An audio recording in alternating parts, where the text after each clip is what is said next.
Assalamualaikum warahmatullahi wabarakatuh.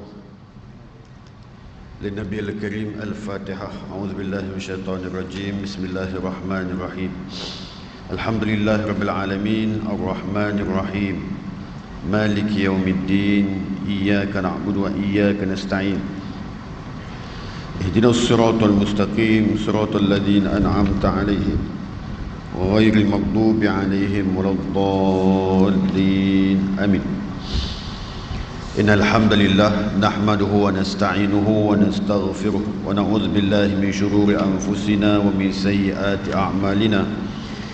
May yahdihillahu fahuwal muhtad wa may yudlil falan tajida lahu waliyyan mursyida.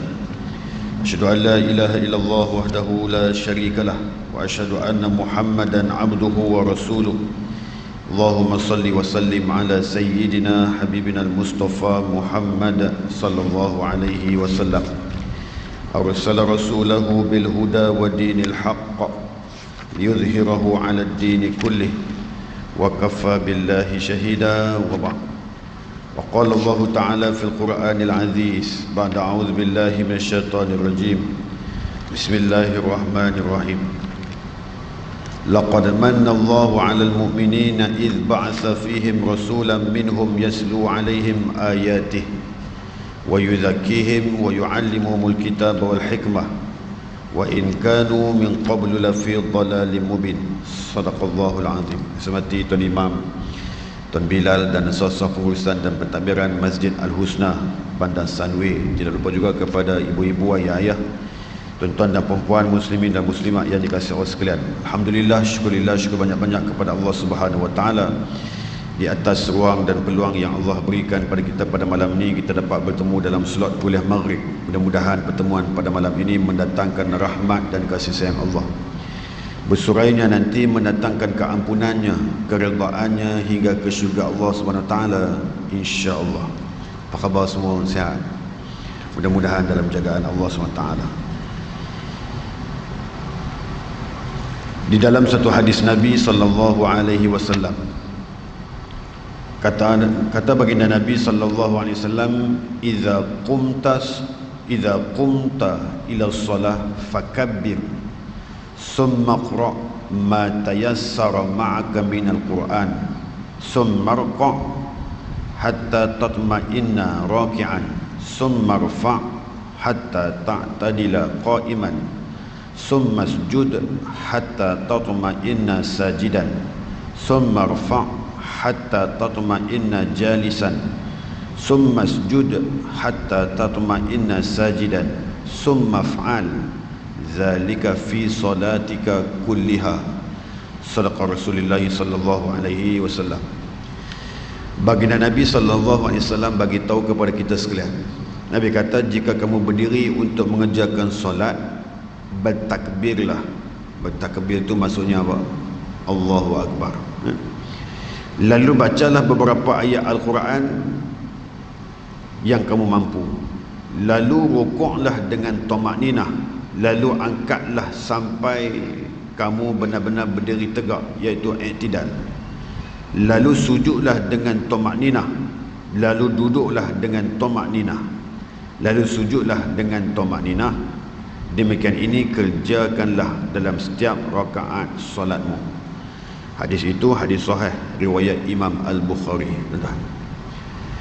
Malam ni kita nak cerita berkenaan dengan satu dosa besar, iaitu antaranya manusia yang sembahyang, yang meninggalkan solat tanpa tamakninah. Sembahyang tanpa ada tamakninah, itu adalah satu dosa besar di dalam kita mendirikan solat. Walaupun kita sembahyang bagus, walaupun kita sembahyang sampai dahi hitam, sampai mengkak kaki, tetapi kalau sembahyang tidak ada tamakninah di dalamnya, dia juga dianggap salah satu dosa besar di dalam melaksanakan solat tersebut. Bahkan bagi Allah SWT bagi tahu, fawailul lil musallin alladzina hum an salatihim sahun.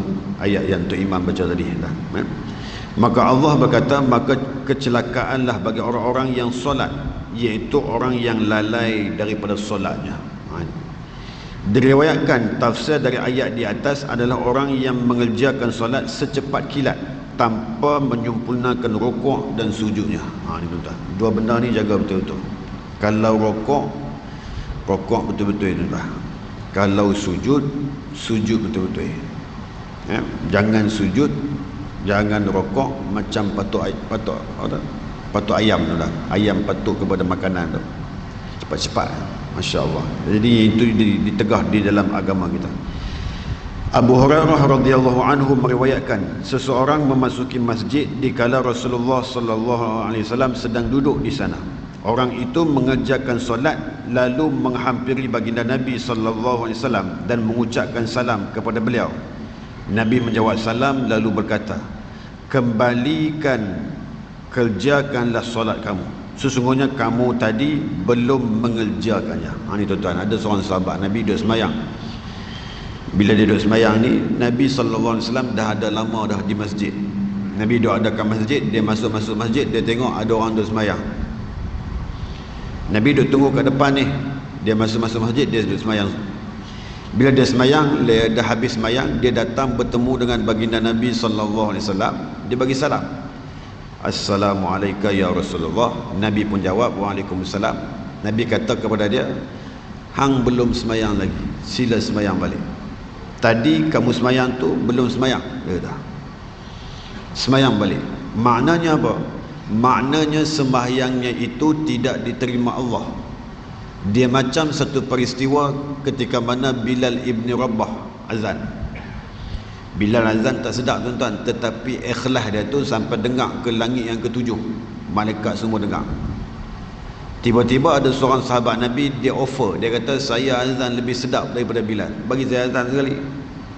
Seronok ni tuan-tuan. Bilal pun kata, tak apalah, hang azan sedap, hang azan. Dia pun tarik tarik macam mana tak tahu. Imam Bilal Mekah ke Bilal mana tak tahu, Bilal Masjid Sanwi mana tahu. Dia tarik punya sedap ni tuan-tuan, sampai Nabi kata, malaikat tegur Nabi, apa dah semayang ke? Nabi kata, dah semayang dah. Aku tak dengar azan pun. Tak dengar azan. Sedangkan kawan ni azan tadi sampai dengar satu Madinah habis. Tiba-tiba malaikat bagi tahu, kata tak dengar langsung azan yang diazankan, yang dialunkan oleh seorang Bilal yang mempunyai suara sedap tadi tuan-tuan. Jadi maknanya baginda Nabi sallallahu alaihi wasallam, dia ada satu mukjizat. Dia boleh tahu sesuatu amalan itu diterima di sisi Allah ataupun tidak, dia tahu. Sebab macam mana dia boleh tahu ustaz? Sebab dia kekasih Allah dan dia bersama dengan para malaikat yang bersama-sama dengan dia. Tuan-tuan.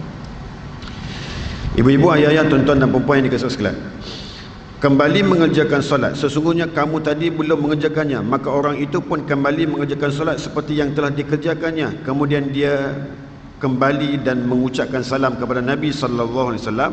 Beliau menjawabnya lalu berkata, kembali kerjakan solat. Sesungguhnya kamu tadi belum mengerjakannya. Orang itu pun kembali mengerjakannya seperti semula. Kemudian ia kembali dan mengucapkan salam kepada Nabi sallallahu alaihi wasallam. Beliau menjawabnya dan berkata, kembali kerjakanlah solat. Sesungguhnya kamu tadi belum mengerjakannya. Beliau mengulanginya 3 kali.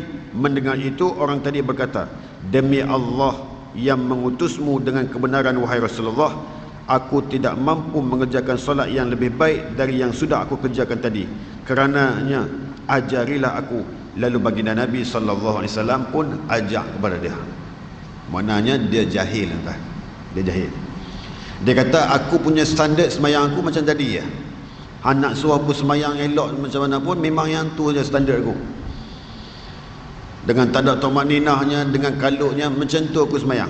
Ni tuan-tuan. Lalu baginda pun ajak. Nabi kata apa? Apabila kamu nak semayang, kamu angkat takbir. Kemudian kamu baca ayat Quran sikit, seperti mana yang kamu mampu. Kemudian kamu rokok beserta dengan tumakninah. Kemudian kamu iktidal beserta dengan tumakninah. Kemudian kamu sujud beserta dengan tumakninah. Kemudian kamu duduk di antara 2 sujud beserta dengan tumakninah. Kemudian kamu sujud balik beserta dengan tumakninah. Buat macam tu Nabi kata di dalam solat kamu. Tumakninah ni apa? Orang tanya. Orang tanya, tumakninah ni apa? Siapa tanya? Saya buat-buat soalan tanya. Supaya tuan-tuan tak gaduh tanya. So, tuan-tuan dengar lah. Tumakninah ni apa dia tuan-tuan? Dia aman.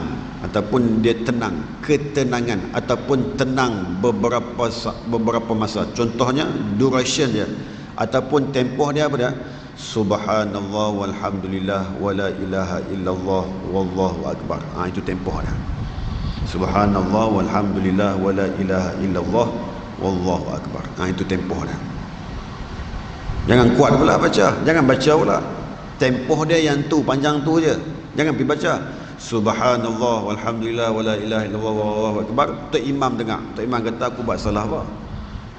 Rupa-rupanya kawan di belakang tu dia pergi baca tempoh panjang mana yang dikatakan tamakninah tu. Jangan begitu. Kemudian Al-Badri meriwayatkan baginda Nabi sallallahu alaihi wasallam bersabda, la tujzi'u salatun la yuqimu ar-rajulu fiha sulbahu fi ruku'i was sujudi. Tidak akan diberi pahala solat seorang yang tulang belakangnya tidak diluruskan ketika mana rokok. Hadis riwayat Imam Ahmad. Jadi maknanya kalau rokok jenis macam unta ni tuan-tuan, tak ada apa. Dia mesti rokok tu sama belakang. Sama bagi elok. Okey. Kemudian hadis diriwayatkan oleh Abu Daud dan Al-Tirmizi. Berkata Imam Al-Tirmizi, hadis hasan sahih pada riwayat yang lain sehingga meluruskan punggungnya ketika rukuk dan sujud. Hadis lain kata punggung tu yang kena lurus elok-elok. Betul lah, punggung dengan belakang tu lagi flat macam tu dah. Jangan ada macam tu pun tak jadi. Bawah sangat pun tak boleh, atas sangat pun tak boleh. Dia relax macam tu dah. Macam tu. Inilah nas daripada Nabi sallallahu alaihi wasallam. Barang siapa tidak meluruskan punggungnya setelah rukuk dan sujud seperti sedia kala, maka solatnya batal. Ia berlaku untuk solat fardu. Adapun tamakninah adalah ketika setiap tulang mengambil posisi masing-masing. Itu maksudnya. Diriwayatkan pula bahawa beliau baginda Nabi sallallahu alaihi wasallam bersabda, aswa'un nasi saraqatanil ladzi yasriqu min salatih. Qalu ya Rasulullah wa kaifa yasriqu min salatih? Qala la yutimmu ruku'aha wa la sujudaha. Nabi kata apa? Manusia yang paling buruk perbuatan mencurinya adalah orang yang mencuri di dalam solatnya. Nampak tuan-tuan, dalam solat pun ada penyamun tarbu tuan. Saya sebut penyamun tarbu. Dalam solat pun ada pencuri. Pencuri dia macam mana? Sebab apa Nabi pergi bubuh nama status orang mencuri di dalam solat ni? Sebab apa? Sahabat Nabi tanya, ya Rasulullah, dalam sembahyang pun ada orang curi?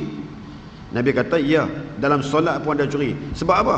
Nabi kata, la yutimmu ruku'aha wa la sujudha. Rukuknya tak sempurna, sujudnya pun tak sempurna. Itulah pencuri di dalam solat. So jangan jadi pencuri dah.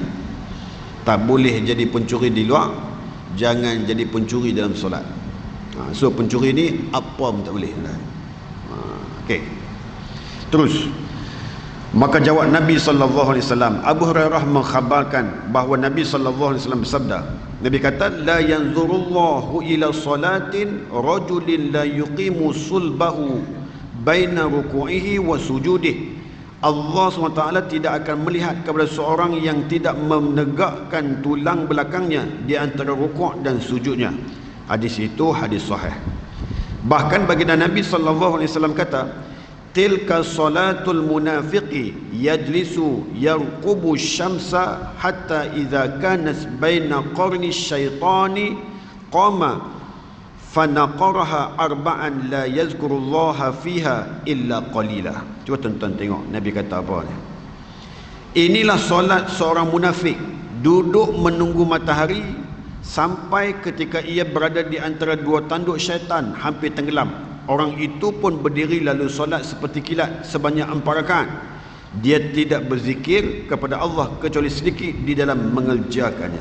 Ni tuan-tuan, solat orang munafik ni macam mana? Duduk dalam keadaan apa? Tak sempurna duduknya. Bahkan berdirinya pun dalam keadaan secepat kilat. Sembahyang laju tuan-tuan. Sembahyang laju ni ditegah di dalam syarak kita. Abu Musa meriwayatkan suatu hari baginda Nabi sallallahu alaihi wasallam mengerjakan solat bersama para sahabat. Cuba tuan-tuan tengok. Cerita Abu Musa Asy'ari. Dia kata satu hari Nabi sallallahu alaihi wasallam sembahyang dengan sahabat-sahabat dia. Maksudnya bukan Bukan sehari itu saja Nabi semayang dengan sahabat dia, hari-hari Nabi semayang dengan sahabat dia.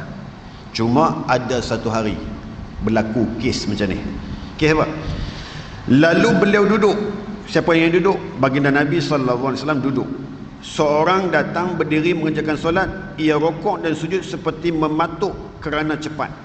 Maka baginda Nabi SAW bersabda, lihatlah itu, seandainya dia mati, sesungguhnya dia mati bukan di atas millah Muhammad SAW. Dia mematuk solatnya seperti seekor gagak meminum darah. Cuba tuan-tuan tengok Nabi kata apa? Ada seorang sahabat Nabi mai masuk masjid, tengah duduk semayang, Nabi duduk sandak kat tiang. Macam tuan-tuan duduk sandak kat tiang. Bila Nabi duduk tengok sahabat dia ni duduk semayang, Nabi panggil sahabat dia, hangpa tengok tu dia semayang.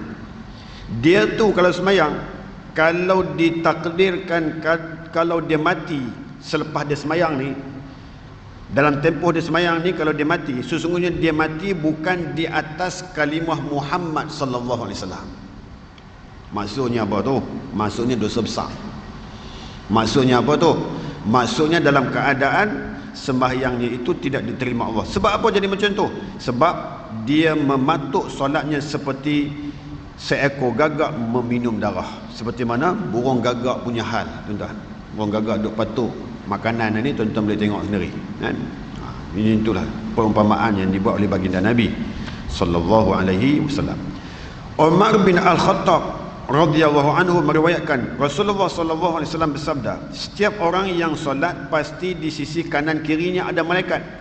Jika ia mengerjakan dengan sempurna, kedua malaikat itu akan membawa solatnya kepada Allah. Sebaliknya jika tidak, keduanya akan memukulkan solatnya ke wajahnya. Ni tuan. Yang ketiga yang boleh kita ambil pengajaran malam ni, iaitu solat kita itu, kalau baik solat kita, malaikat kiri kanan ni akan angkat solat kita dan akan dipersembahkan kepada Allah SWT. Ini solat jemaah Masjid Al-Husna Bandar Sanwi. Kan cantik tu. Allah pun kata aku terima semua. Cantik lah. Tetapi kalau seorang manusia yang sembahyang dia itu tidak menepati seperti mana baginda Nabi SAW. Tuan-tuan, cuba tuan-tuan tengok sembahyang kita macam mana. Saya cerita sikit. Kita sembahyang maghrib, tuan-tuan, dia ada 4 kali takbir. Tangan tu kena angkat. Tuan-tuan jangan buat lupa benda ni. Jangan buat tak angkat, jangan buat malas tak angkat, tuan-tuan. Kena rajin angkat. Ada 4 kali takbir kena angkat ke tangan. Apa dia? Takbir yang pertama, waktu mula nak sembahyang, Allahu Akbar, 1. 2 pula mana? Sebelum rokok, Allahu Akbar, 2. Bangun daripada rokok, Sami Allahu liman hamidah, pun kena angkat tangan, 3. 4 bila? Bangun daripada tahiyat awal, Allahu Akbar, sekali lagi, cukup 4. Itu solat baginda Nabi sallallahu alaihi wasallam. Solat itu, benda-benda perbuatan ini disebut dalam kitab Mughniyul Muhtaj, tuan-tuan. Jadi maknanya boleh semayang macam tu. Sehari isyak lagi praktis terus. Boleh. InsyaAllah.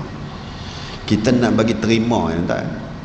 Tu belum cek cara duduk, ya, tuan. Cara duduk lagi lah, ya Allah. Ada yang kepak, ada yang tak kepak. Ada yang duduk tahiyat awal di atas lantai, ada yang duduk tahiyat awal di atas kaki. Macam-macam lah. Macam-macam mazhab. Macam-macam mazhab. So nak kena dapat percentage dia tu, ataupun persen semayang tu, biar kualiti. Sebab apa Ustaz? Benda-benda macam ni kita nak kena jaga, Ustaz. Benda-benda solat ni kita nak kena rumit betul-betul, kita nak kena detail betul-betul jaga dia. Sebab apa Ustaz? Sebab solat itu membina bagaimana kualiti kehidupan kita dalam kehidupan kita seharian. Kalau cantik solat kita, maka cantiklah segala amal kita pada hari tersebut di dalam kehidupan kita seharian. Masalah ramai manusia yang dalam keadaan dalam luar solat ni, hidupnya merata-rata tempat, pekerjaan dia merata kemana kemari, semua dia lalui, hidup dia berjalan merata tempat. Kesan daripada solat yang didirikan itulah yang mencerminkan dia siapa di luar daripada solat. Kalau solat dia cantik, kalau solat dia berkualiti, maka habis solat, selesai solat, dia akan menterjemahkan solat yang kualiti itu di dalam kehidupan dia. Itu yang dipentingkan sangat solat tu. Sebab tu tuan-tuan, punca kebahagiaan dalam rumah tangga letak pada solat. Siapa kahwin tinggal solat, cerai dia tuan. Runtuh bahagia rumah tangga dia. Confirm saya cakap. Siapa kahwin tiba-tiba solat diabaikan, solat dilalaikan, tak solat, isteri tak solat, suami pun tak solat, cantik, confirm cerai, takkan bahagia. Bahkan keluarga itu tidak ada ketenangan, sakinah, mawaddah, warahmah tidak ada dalam hati dia. Ada dalil ke ustaz cakap tu? Ada. Bukan cakap kosong tak? Quran sendiri cakap. Quran kata apa? Inna solataka sakanul lahum. Sesungguhnya sembahyang itu pasti membahagiakan kamu. Allahu Akbar. Tak payah cari formula lain, tak payah. Tak payahlah cari formula 5S, tak payah. Sembahyang je. Sembahyang cantik, cantiklah semua. Nak cari menantu yang rajin sembahyang, makcik. Cari menantu yang rajin sembahyang. Ni yang dalam masjid ni semua rajin sembahyang. Dia kata alhamdulillah ustaz sebut macam tu. Kami baru mai hari ni. Saya kata cantik dia lah. Kebetulan dia main lah. Kebetulan dia main. Jadi tuan-tuan yang dikasihi sekalian, maknanya solat itu pastikan kualiti. Kalau kita ada masalah keluar mana-mana, cari jawapan dia di dalam solat. Pasti ada di dalam solat kita. Ibu-ibu, ayah-ayah, tuan-tuan dan puan-puan yang dikasihi sekalian. Kemudian Ubadah bin Samit berkata, Rasulullah sallallahu alaihi wasallam bersabda, barang siapa yang berwuduk dengan sebaik-baiknya kemudian berdiri mengerjakan solat, menyempurnakan rukuknya, sujudnya serta bacaannya, nescaya solatnya berkata, semoga Allah menjagamu sebagaimana kamu telah menjagaku. Lalu solat itu ia bersinar dan bercahaya akan ke langit, diangkat ke langit, pintu-pintu langit pun dibukakan sehingga ia akan sampai ke hadarat Allah Subhanahu Wa Taala. Ia akan memintakan syafaat bagi orang yang mengerjakannya. Tetapi jika orang itu tidak menyempurnakan rukuk, sujud dan bacaannya, nescaya solatnya akan berkata, semoga Allah mensia-siakanmu sebagaimana kamu telah mensia-siakan aku. Kemudian solat itu diliputi kegelapan, diangkat ke langit, tetapi pintu-pintu langit tertutup, maka ia pun dilipat seperti dilipatnya kain usang, lalu dipukulkan ke wajah orang yang telah mengerjakannya. Jadi maknanya ini hadis Nabi SAW. Nabi kata orang yang semayang dalam keadaan tersebut, orang yang semayang kualiti dia macam mana. Tuan-tuan, solat ni dia akan jadi satu makhluk Allah nanti. Solat ni dia akan jadi satu makhluk Allah. Bahkan dia akan bercakap, dia akan minta syafaat kepada Allah supaya diberikan kepada orang yang mengerjakan solat dengan sempurna dan sehabis sempurna. Sebab tu semayang, kalau semayang fardu, kualitikan fardu kita. Cuba tuan-tuan tengok, ada satu hadis Nabi, saya teringat hadis Nabi kata, apabila kamu selesai solat, maka tampunglah solat kamu itu dengan zikir subhanallah, alhamdulillah, Allahu Akbar. Maknanya kalau kita semayang fardu berjemaah, kemudian kita nak tampung balik cacat di dalam solat kita tersebut, ada kita terlintas niat macam-macam, ada kita duduk teringat macam-macam sambil duduk semayang di Bandar Sunway, tetapi hati berada di Legoland. Jauh sampai. Jadi maknanya nak cover yang tu macam mana? Nabi kata dengan tasbih, tahmid dan takbir. Sebab itu tuan-tuan, Tok Imam dia selepas semayang dia akan wirid subhanallah, subhanallah. Untuk apa tu? Untuk nak tampung balik solat kita. Dan juga ditampung dengan solat sunat selepas mengerjakan solat fardu. Macam tu, tampung tampung balik kok ada cacat-cacat ni. Jadi maknanya begitu dituntut dalam agama kita. Tetapi kalau solat yang tidak dipenuhi dengan kesempurnaan, maka solat itu akan gelap gelita. Bahkan nak diangkat ke langit, langit pun tutup, tak terima solat dia. lalu diikat dan dikumpul, bahkan dilemparkan ke muka, ke wajah orang yang melaksanakan solat dalam keadaan cincai tersebut. Cincai bahasa tenang faham. Salman Al-Farisi berkata, baginda Nabi SAW bersabda, solat itu timbangan, barang siapa yang memenuhinya ia pun akan dipenuhi, dan barang siapa mencurigainya, sesungguhnya kalian telah tahu apa yang dijanjikan oleh Allah dalam firman-Nya, wailul lil mutaffifin, kecelakaan, wail, besarlah bagi orang yang mutaffif. Mutaffif adalah orang yang mengurangi takaran ataupun timbangan atau ukuran atau solat. Mereka diancam oleh Allah dengan neraka wail, satu lembah di Jahannam, yang kerana panasnya Jahannam itu minta perlindungan kepada Allah, semoga Allah melindungi kita darinya. Daripada Ibnu Abbas radhiyallahu anhuma, bahwasanya baginda Nabi sallallahu alaihi wasallam bersabda, apabila salah seorang di antara kalian bersujud, hendaklah meletakkan wajahnya, hidungnya, tangannya, kerana Allah Ta'ala memerintahkan supaya sujud dengan 7 anggota badan: kening, hidung, 2 telapak tangan, 2 lutut dan 2 ujung tapak kaki, dan supaya tidak menahan rambut atau pakaian. Barang siapa yang solat dengan tidak memberikan kepada setiap bahagian tubuh tersebut haknya, maka bahagian tubuh itu akan melaknat sampai dia selesai dari solatnya. Ni tuan-tuan, 7 anggota sujud jaga elok. Apa dia 7 anggota sujud? Pertama, dai, kepala. Ada yang kata kening sekali, ada yang kata hidung sekali pun termasuk. Tak kisah, yang penting kepala 1, tangan 2, berapa? 3. Lepas tu apa lagi? Lutut 2, berapa? 5. Hujung kaki 2. Cukup 7. 7 anggota sujud tu jaga elok. Setengah mazhab kata, mazhab Imam Syafi'i kata hidung pun termasuk sekali. Masuk sekali lah. So hidung bagi landing betul-betul di atas tikar sejadah, bagi landing. Kalau tak landing boleh Ustaz? Boleh, sebab ada yang mengatakan tak perlu hidung. Tapi kalau tak perlu hidung, dia duduk tengok ke belakang pula Ustaz. Tu bahaya, sebab tak kena hidung. Tuan-tuan dan puan-puan yang dikasihi sekalian, kemudian suatu ketika Hudzaifah bin Al-Yamani melihat seseorang yang mengerjakan solat namun tidak menyempurnakan rukuk dan sujudnya. Hudzaifah pun menyapanya, kamu belum solat? Andai saja kamu mati padahal solatmu seperti itu, sesungguhnya kamu mati di atas selain fitrah Nabi Muhammad sallallahu alaihi wasallam. Hudzaifah bin Al-Yamani ni dia tiru percakapan Nabi sallallahu alaihi wasallam. Sebab apa dia tiru Ustaz? Sebab dia orang rapat dengan Nabi sallallahu alaihi wasallam. Dia tu siapa Ustaz? Dia adalah penyimpan rahsia besar Nabi sallallahu alaihi wasallam. Tu Hudzaifah bin Al-Yamani. Dia boleh kenal siapa munafik, siapa tak munafik, semua dia kenal. Senarai nama orang munafik itu ada dalam tangan dia. Dia boleh baca yang nama. Tu nama dia siapa dia? Hudzaifah Al-Yamani. Satu hari Sayyidina Umar Al-Khattab pergi jumpa dia. Pah, tanya sikit Pah. Awak tengok nama aku ada dalam senarai tak? Dia sat tengok. Nama munafik kejap. Tak ada. Sayyidina Umar tak ada. Alhamdulillah, dia kata selamat, nama aku tak ada.